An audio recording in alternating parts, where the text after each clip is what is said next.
While her style may have been different, there was one element of Ms. Trump's testimony that overlapped with that of her brothers: she did not seem to remember much about the issues at hand.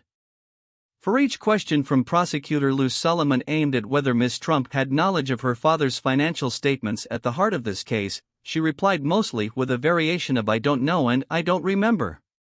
Did you have any roles in preparing Donald J. Trump's statements of financial condition? Mr. Solomon asked. Not that I'm aware of, Ms. Trump replied. Did you ever review any of Donald J. Trump's statements of financial condition before they were finalized? The prosecutor asked. I don't recall, she said. The strategy is common in business cases, where executives can argue that they handle a wide variety of issues and interact with many people daily, as well as put their name to a range of documents, said Eric Chafee, an expert on white-collar crime and a professor at Case Western Reserve University in Ohio.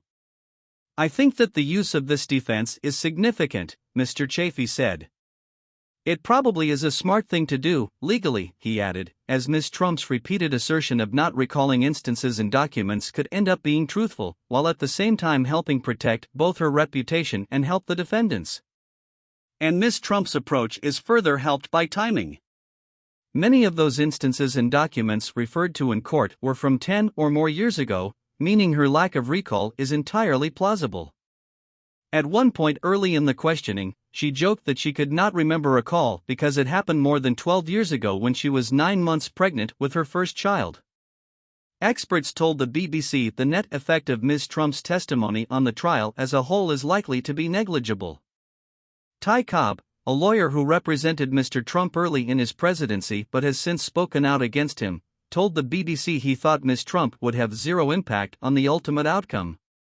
Her testimony has added not a single fact, as far as I can tell, other than she received one call while she was 9 months pregnant, he said.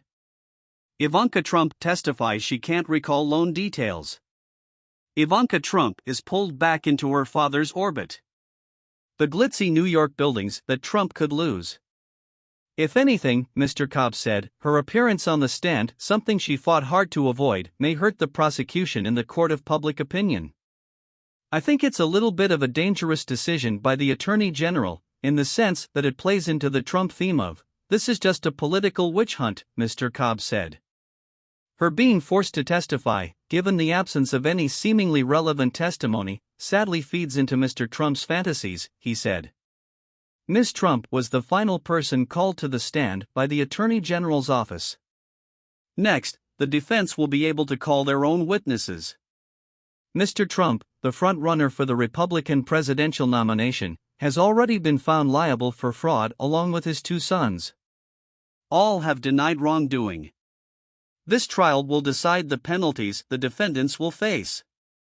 New York Attorney General Letitia James, whose office filed the lawsuit, is seeking $250 million, £204 million, in fines and severe restrictions on how the Trump business operates in New York.